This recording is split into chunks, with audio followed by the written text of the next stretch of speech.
हम सोचते हैं कि ब्रह्मांड की एक शुरुआत थी, बिग बैंग, और शायद एक अंत होगा, हीट डेथ। लेकिन क्या हो अगर अंत ही अगली शुरुआत हो?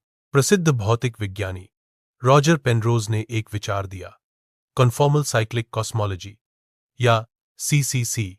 इस सिद्धांत के अनुसार ब्रह्मांड एक बार नहीं बल्कि अनगिनत बार जन्म लेता है। इसे एऑन्स कहा जाता है।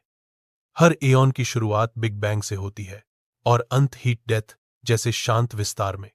लेकिन यहां है सबसे दिलचस्प हिस्सा, जब ब्रह्मांड अत्यंत ठंडा और विरल हो जाता है, जब तारे बुझ चुके हों, ब्लैक होल वाष्पित हो चुके हों और सिर्फ ऊर्जा का एक पतला समुद्र बचा हो, तब आकार और समय का अर्थ बदल जाता है। पेनरोज का तर्क है कि जब सब कुछ इतना फैल जाए कि कोई मापने योग्य दूरी न बचे, तो अत्यंत बड़ा और अत्यंत छोटा गणितीय रूप से समान हो सकते हैं। मतलब एक ईयॉन का अनंत भविष्य अगले ईयॉन का बिग बैंग बन सकता है, जैसे एक वृत्त जिसका कोई वास्तविक आरंभ या अंत नहीं।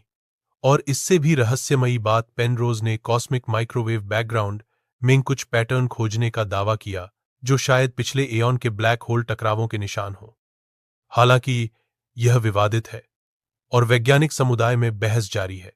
लेकिन सोचिए, अगर यह सच हुआ तो हमारा ब्रह्मांड पहला नहीं है और आखिरी भी नहीं। हम एक कॉस्मिक श्रृंखला का हिस्सा हैं, एक अनंत लय जहां हर अंत एक नई शुरुआत की तैयारी है। कॉस्मोलॉजी कभी कभी हमें सिर्फ अंतरिक्ष नहीं, समय की प्रकृति पर भी सोचने को मजबूर करती है। तो अगली बार जब आप शुरुआत शब्द सुने, याद रखिए, हो सकता है वह सिर्फ एक और अध्याय हो, एक ऐसी कहानी का जो हमेशा से चल रही है।